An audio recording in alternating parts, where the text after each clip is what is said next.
my baby from home. Train, coming on round the bend.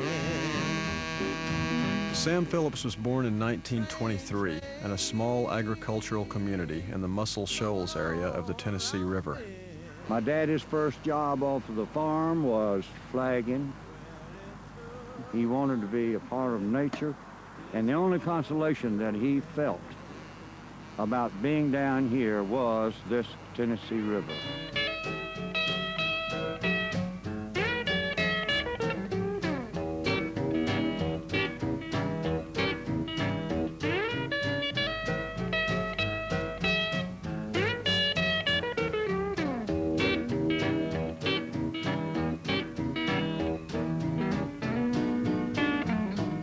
Sam was particularly close to his deaf-mute Aunt Emma.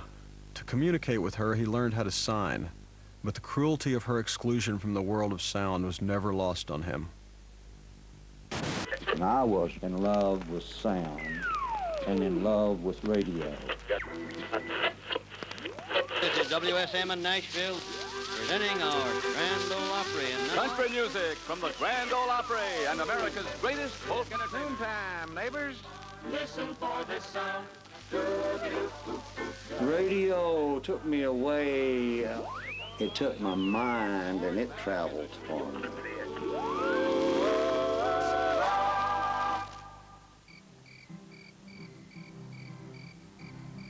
Another source of inspiration came from Silas Payne, a black sharecropper who lived with the Phillips family after he had lost his sight.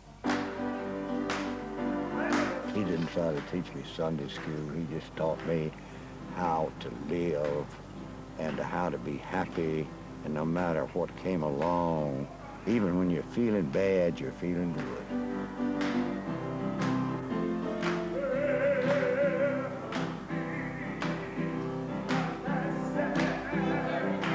That church has been there longer than I'm old. To hear the sounds that came out of that little church, so small. So I stayed on that corner many, many Sundays listening to what was, I couldn't pass it by. That inspired me so that is nothing that moves the soul like music. Sam was on his way to a religious revival in Dallas with some high school friends when he first saw Beale Street in Memphis, home of the blues.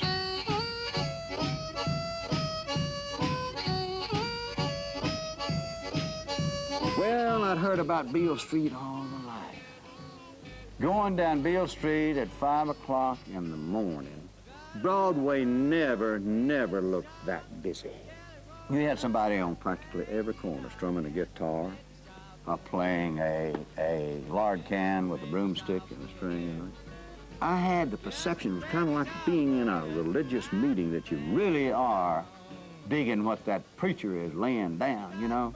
I had that feeling when I was on Beale Street. This sounds like to me that this is something that the nation and the world possibly should hear.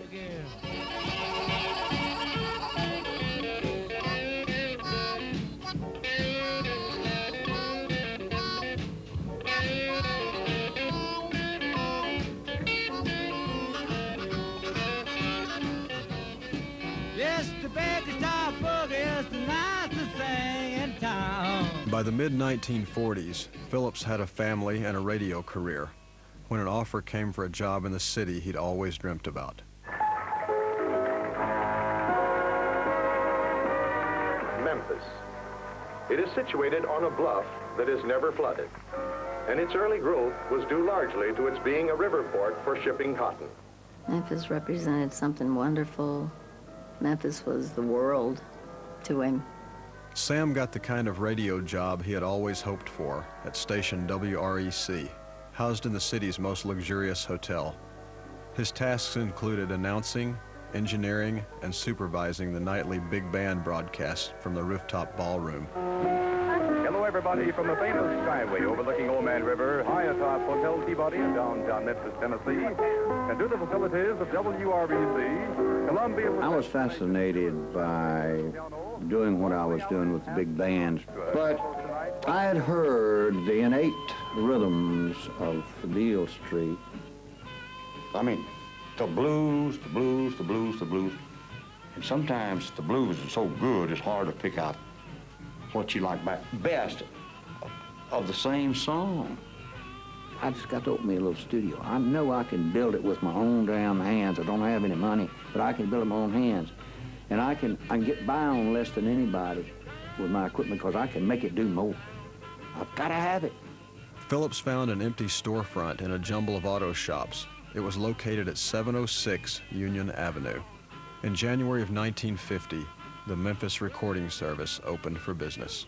And when the neon lights went on and the doors were opened, it was just such a special place. For the next year and a half, Sam split 20-hour days between the radio station and his new studio. His calling card read, "We record anything, anywhere, anytime."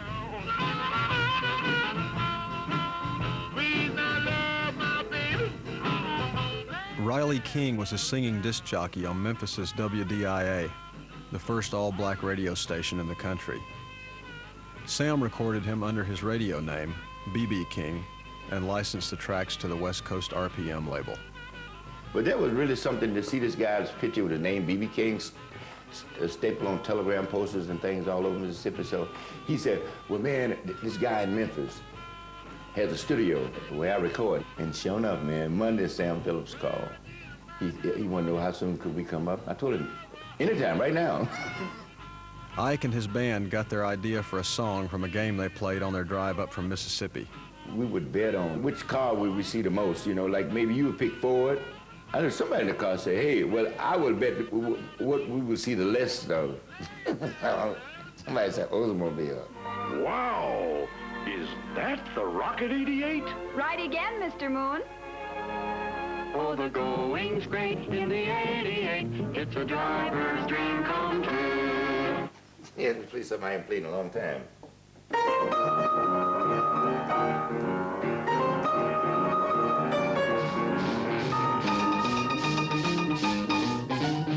Actually, we got a tune called Rocket 88. Anything with rocket in it means that that's automatically moving. You women have heard of jalopies, you've heard the noise they make, but let me introduce my new Rocket 88.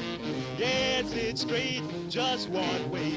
Everybody likes my Rocket 88. Baby, we'll ride in style, moving all along. They told me about having problems coming up from Clarksdale. We set the amplifier fell out of the trunk. That's what bust that tube in there. Sam seized on the distorted tone of the broken amplifier, the kind of inspired accident that he valued both in music and in life. Listen to the fun that's in that thing. I mean, there's everything going for that record that would appeal to younger people, and boy, was that what I was looking for. Blow your horn, Raymond, blow!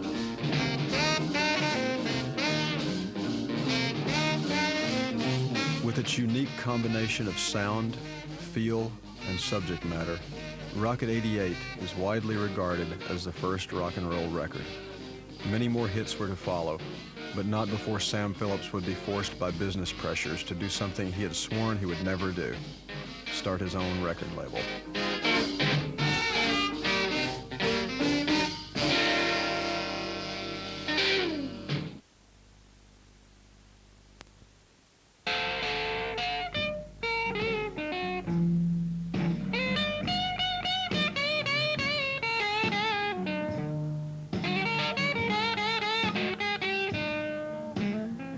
Welcome to the audition capital of the world.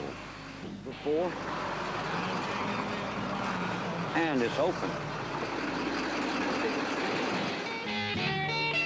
1951.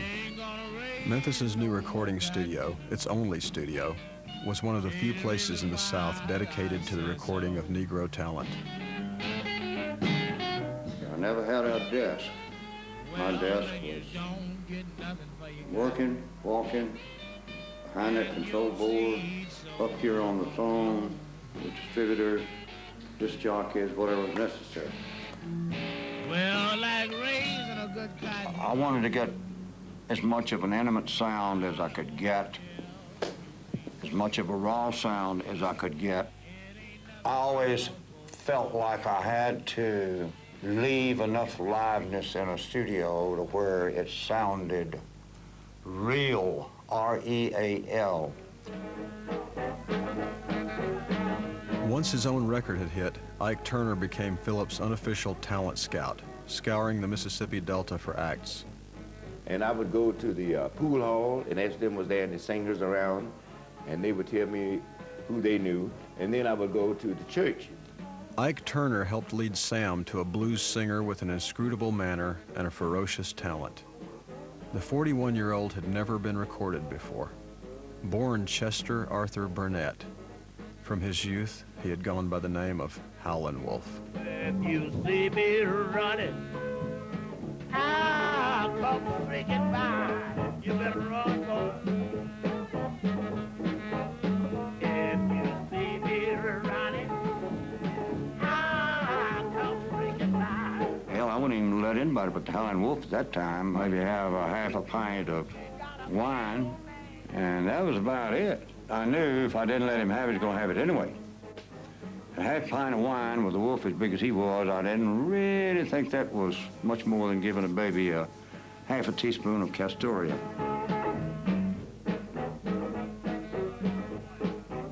I saw him sit down in that chair, and then that look came over his face, like I'm getting ready. And I said to myself, Lordy, I was entranced by the world's most distinctive voice. When I come out the window, I won't have no time to lose.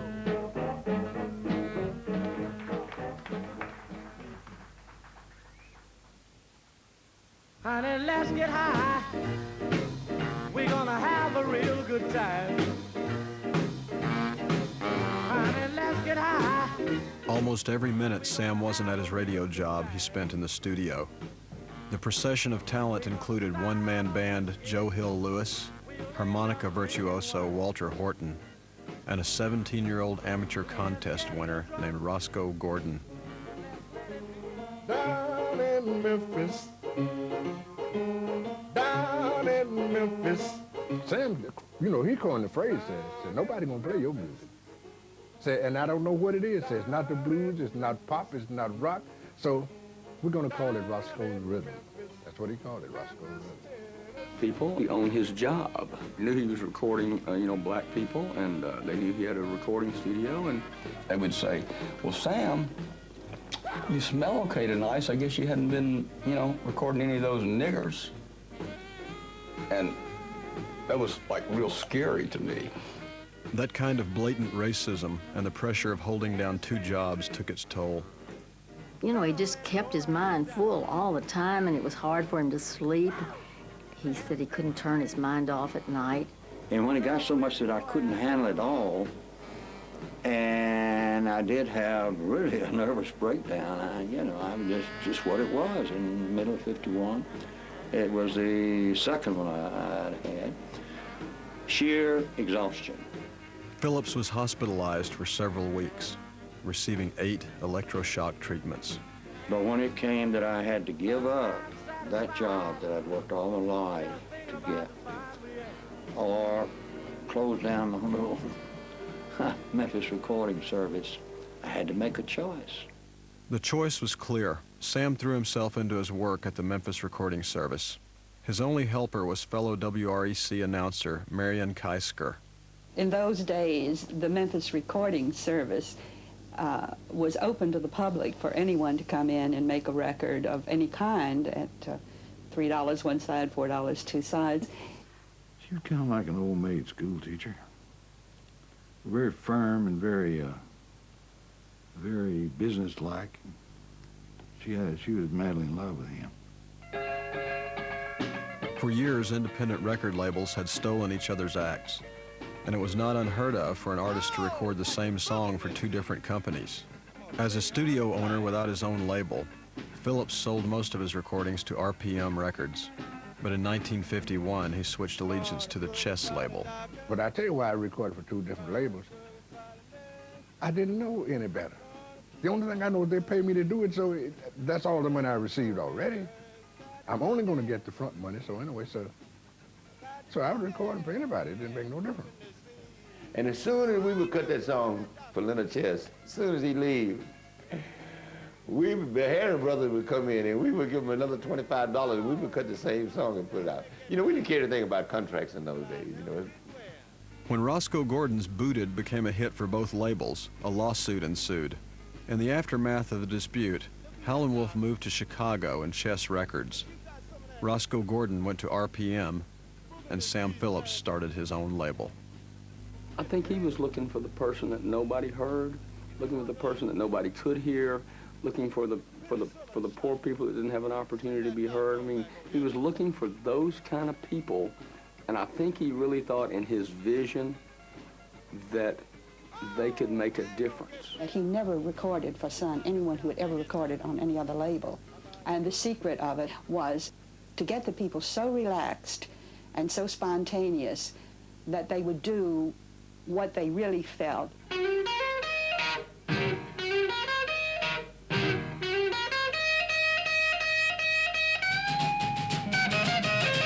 We'd get in there maybe 10 or 11 o'clock during the day. Sometimes we stay in there basically all night, 4 or 5 o'clock in the morning. He coined the phrase, do not try to make a hit record. See, you cannot make a hit record, but you can make a good record. He gets things out of you that you don't know you've got, and that's the real deal. The thing that they would sing on the front porch of their house was captured on Sun. And that's the producer's job, is to get that out of them. And Sam is great at it. For all of Sam's confidence, Sun Records had a rocky start. For a year and a half, he struggled without a hit on his own label. Then he found just what he was looking for. It was all a black stable, and I found out about it, and I went. But he hadn't had a big record until I did Bearcat. You ain't nothing but a bearcat. Been scratching at my door. You ain't nothing but a bearcat. Sam conceived the song as the male answer to Big Mama Thornton's current hit, Hound Dog.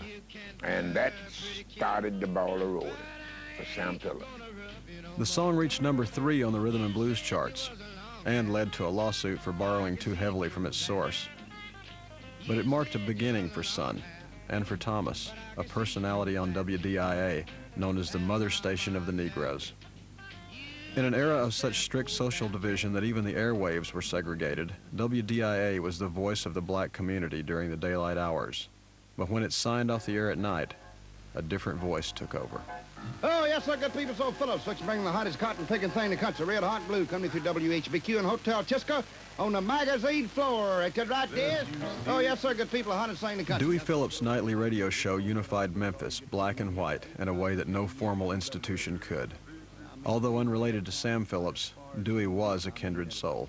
He and I were brothers in the same belief of what music could do with, for, and to people. And tell 'em Phillips sent you down there from Red Hot Blue. Baby, I'm flat through with you. No more dogging around with Roscoe Gordon. WDIA signed off at sundown. So where did the blacks go to listen to their music? But they were playing black music for black people. And the white radio stations were playing white music for white people. And Dewey called his audience good people. He would say, oh, good people. He was playing good music for good people. And it got across.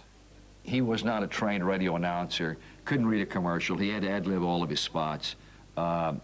He was really rough on the control boards. They gave him his own control room because he would destroy a control room inside of 6 months, and they'd have to rebuild it. Whoop, you messed up. We're in the Chisco Hotel. It happened right here in this hotel.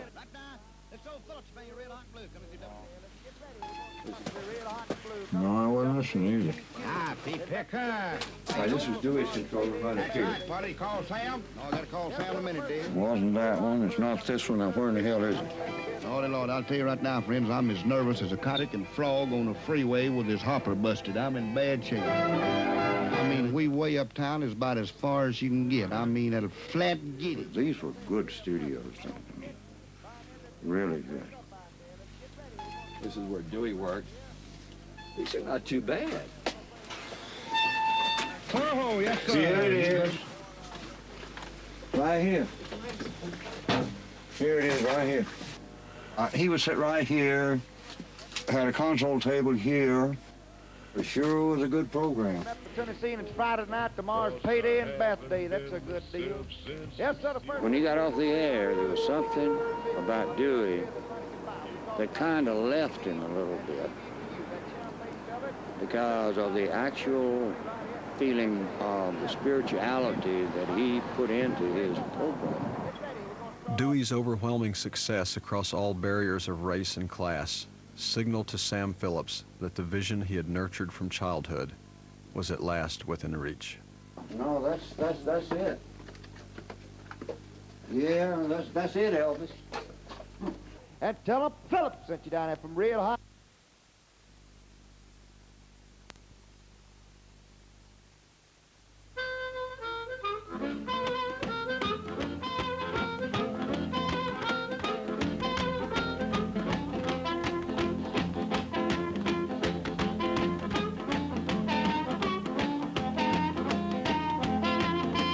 In 1953, the Supreme Court decision declaring school segregation illegal was still a year away, and Memphis was almost 2 decades away from anything approaching integration. But Sun Records made its own political statement by crossing not only racial lines, but social barriers as well. There is joy. Johnny Bragg was serving a 99-year sentence on 6 counts of rape. He had been convicted 10 years earlier at the age of 17. And I had a quartet called the Prisoners. We was #1 while we was here. I think this is it. Where you go. This is what I had the bunks. A bunk on top, bunk on the bottom. They be fighting and going on, you know. That was long time. I was a little bit old young boy, half crazy. I was looking at the rain, and I started singing. And somebody said, "Who the hell is that singing that song? That's a good song. And it's raining like hell out there," you know, and them things. And so that's how Walking in the Rain was born. Just walking in the rain, getting soaking wet, torturing my heart by trying to forget. Just walking in the rain,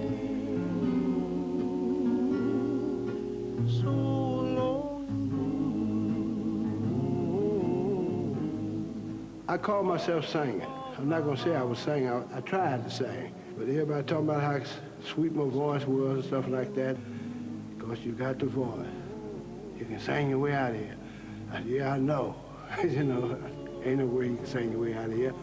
That's what I said to myself. And they always stare at me.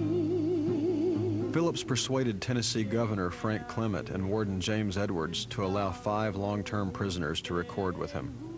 The idea of doing this tied in so intellectually with what I was trying to do, and for something like this to come along, can you imagine how I must have thought I was dreaming?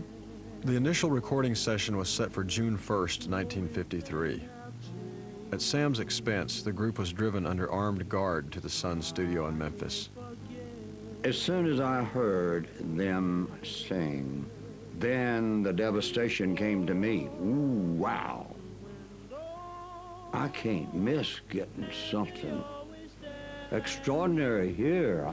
Sam Phillips was a fine man. He wanted everything to be perfect, and which ain't nothing wrong with that. Ain't that right? His determination to let people know that there's always hope. Always had hope. Always had hope to getting out.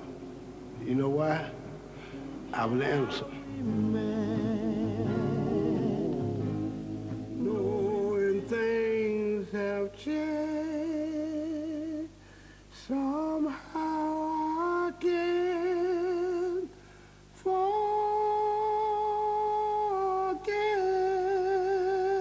And everybody, I used to sing it up in the cell here. People be hollering and clapping their hands. And somebody there would forget. Somebody said, why the hell did you shut up and get out of there? In 1967, Johnny Bragg was the last of the prisonaires to get out for good. His brief moment in the spotlight was enough to ensure him a modest career. People were on our side. God was on our side, and the people too.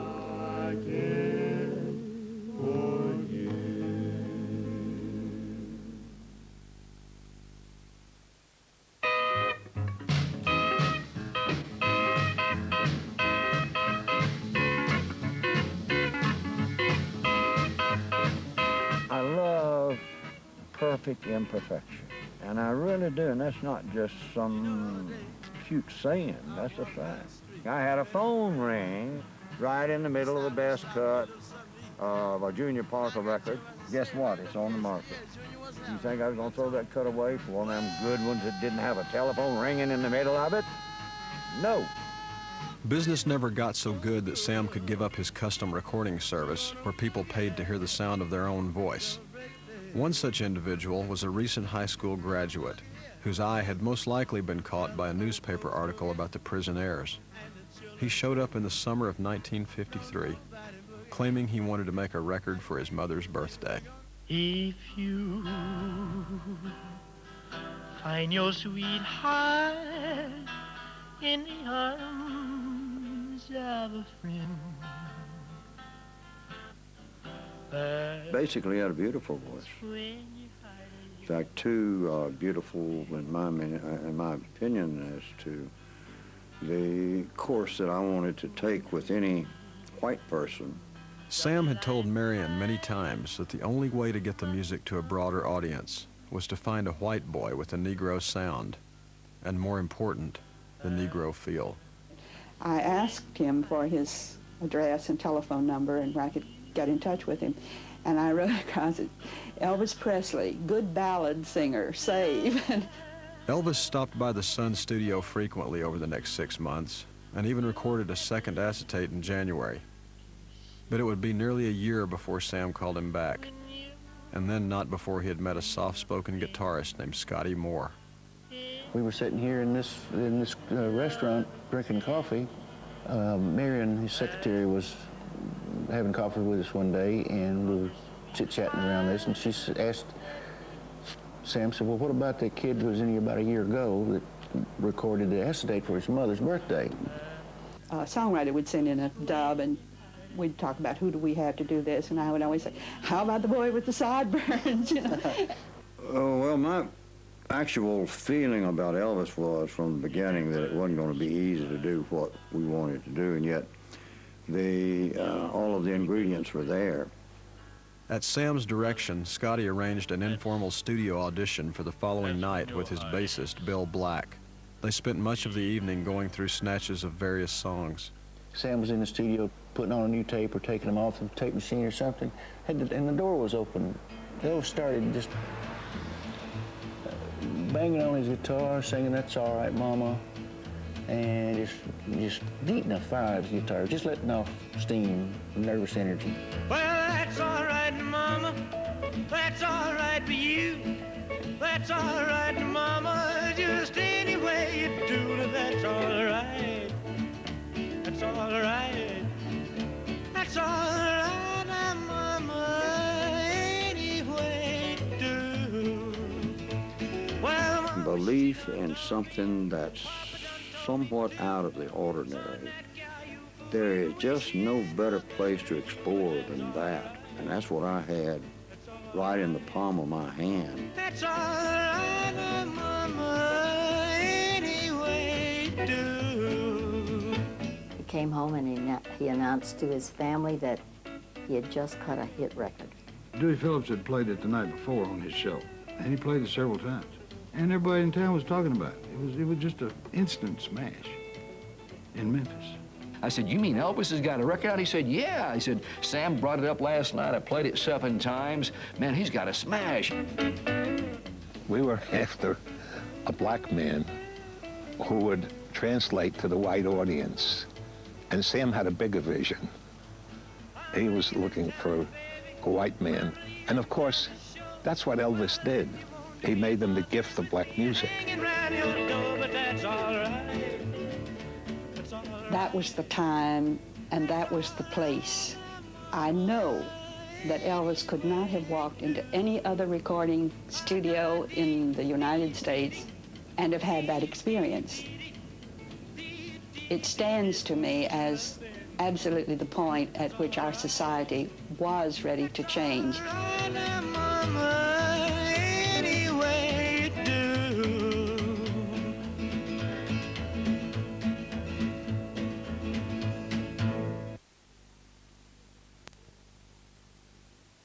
Well, that's different. That's a pop song now, little back. Blue moon, blue moon, blue moon, keep shining bright. Elvis Presley had a turntable hit in Memphis with That's All Right Mama. But Sam Phillips needed a second side before he could put out an actual record. Sam worked with Elvis for several nights before they came up with an unorthodox approach to a bluegrass classic. I said, blue moon of Kentucky, keep on shining. Shine on the one that's gonna let me blue. The people that love Blue Moon of Kentucky by Bill Monroe, they were so shocked they had to listen to see what brutality is taking place. He was recording this idea, which was like a country song on one side, physically like the record, a country song on one side, R&B jump song or race music, which is what it was, on the other side. The University Park Cleaners were on North McLean in Memphis, Tennessee, and we rehearsed right here.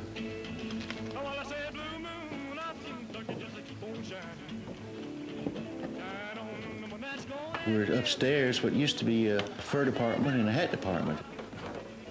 They took in furs and cleaned them and hats, which I was doing that when I came out of the Navy. I don't know what they had in here. The hat department was right over in that corner, back there. And we rehearsed right out here. As soon as Bill got off work, well, him and Elvis would come over, and then we'd practice in. We was working up our big 15-minute show. Well, I heard the news. That's good to rockin' tonight. Well, I heard the news. That's good to rockin' tonight. The trio made its official debut at Memphis's Overton Park Shell, supporting Louisiana hayride star Slim Whitman. It had not been a month since they recorded That's All Right Mama. And of course, Bill and I had no idea what he'd do. When he might have fainted when we went out on stage, as far as we knew. Had no idea. The people there were there to see Slim Whitman. Elvis was, what I would say, mortified that there could be rejection. He would raise up on his balls of his feet, and back then you had those great big breeches legs and all the men's pants. His legs would start wiggling like that. He was just actually keeping time what he was doing. And that's what got the girls started hollering at him. They thought he was doing a whole bunch of stuff. Well, we're going to rock. We're going to rock. Let's rock. It's like if everybody in the audience had had a camera and taken a picture at the same time, it would have been like he was posing for all of them. That's how controlled and together and cool it was, you know. And I was out there, and I was listening, and all of a sudden I was conscious that I could hear somebody just really shrieking. And suddenly I became conscious it was me. Something was going to change the culture. And it was Elvis that changed the culture. Not the Beatles or anything else. It was Elvis that brought this gift. It forced the listener to make a choice, simply to accept it or reject it, if nothing else. What followed that choice was freedom, because of course that's what follows a choice. All I blues away. Elvis continued to cut songs at Sun through mid-1955. In all, just 5 singles were released in a little over a year. They remain the foundation not just for Elvis Presley's reputation, but for the birth of rock and roll. We're right, I'm left, she's gone. You're right, I'm left all alone. Well, he tried to tell me so, but how was I to know?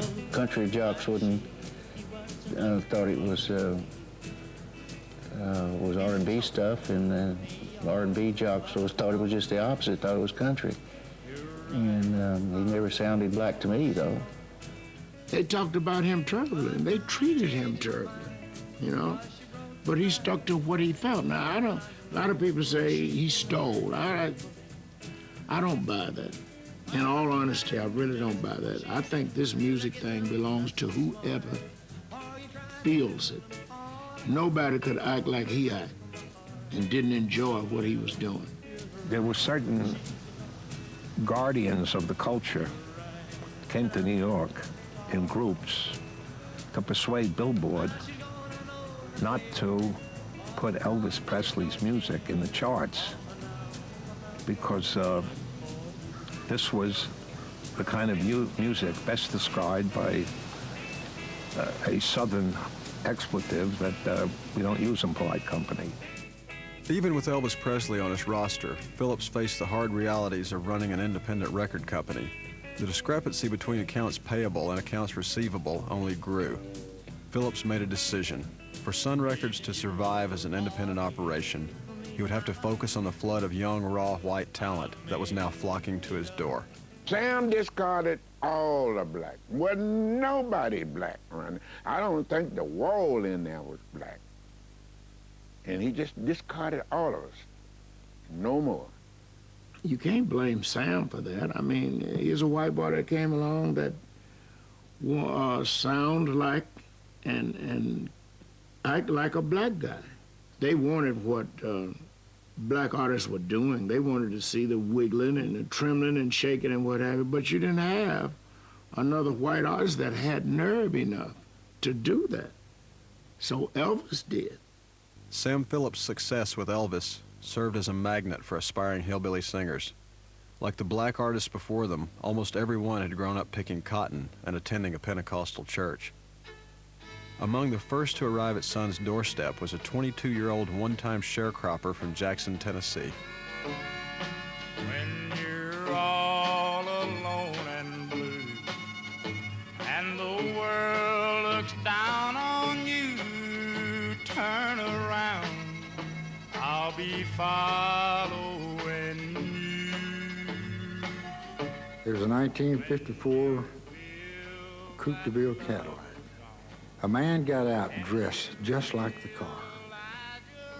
I thought to myself, that's either that Presley boy or that's the man that owns this place. I said, are you Mrs. Phillips? He said, yes. I said, my name's Carl Perkins, and that's my brother sitting there in the car, and we come down to pick for you. He said, it ain't that time. I said, Mr. Phillips, please, just one song. Will you? I guess I said it just that hurt. He said, well, it better be good.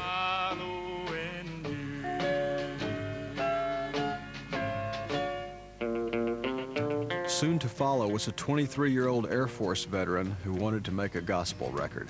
Well, the Bible tells us about a man who ruled Babylon and all its land. Around the city he built a wall and declared that Babylon would never fall. In Johnny Cash, I heard a type of depth in his gospel music that was different, with a different approach. Elvis was the beacon that brought us all there, but we were out there just waiting for our chance and opportunity to do it the way we felt it. Elvis opened the door and Sam let us stay. I said, why don't you go with that talent that you have for writing gospel music and see if you can't be a little bit of a sinner for a day or two. And let's see what it will sound like. In both Perkins and Cash, Phillips saw something they didn't see in themselves, but he couldn't develop it just yet. Elvis was still his #1 concern.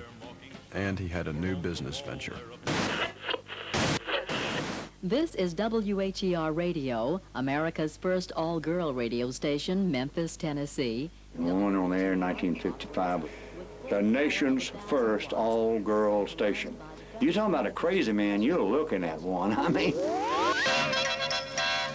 It's 88 degrees in Memphis.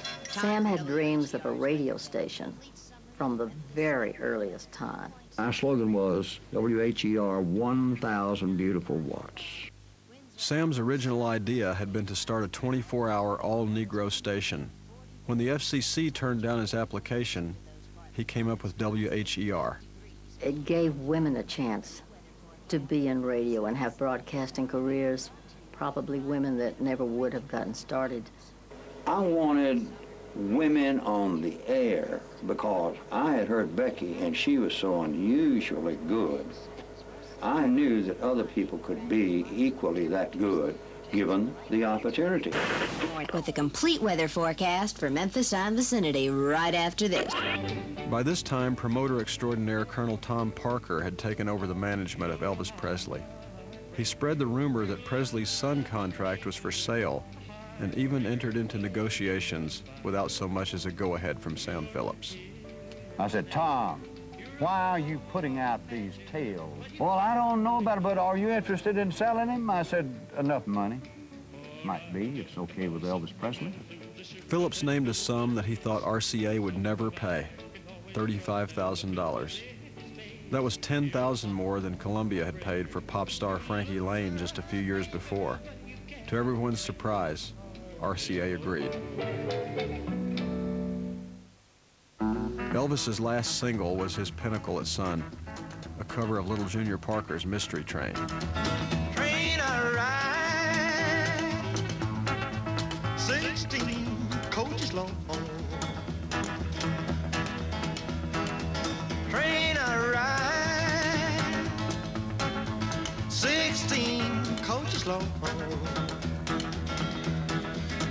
Well, that long black train. Sam Phillips was not about to look back. With this new capital, he could build his label and a burgeoning radio empire. He bought stock in Holiday Inn, an investment that would one day make him a rich man. Phillips could also promote the young artists on whom he'd bet his future. I don't think Sam Phillips has any regrets of anything. Heck, he could sit around and go, man, I sold Elvis's contract for $35,000. Hey, what was wrong with me? Well, what was wrong with him? He was smart. To my baby, but it never will again. No, not again. Elvis was a star, but Sam was the superstar. Because he discovered all them stars. And led them around by the nose. To my baby, but it never will again. Never will again.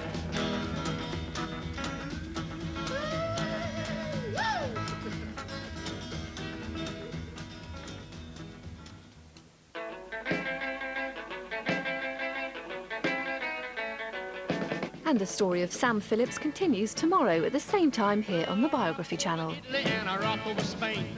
I rocked in Memphis, it was all the same. Till I rocked to Africa and I rolled off the ship and seen them natives doing an odd-looking skip. I said, that's all right, you go right ahead. I'm gonna you bang it stomp till I roll over dead.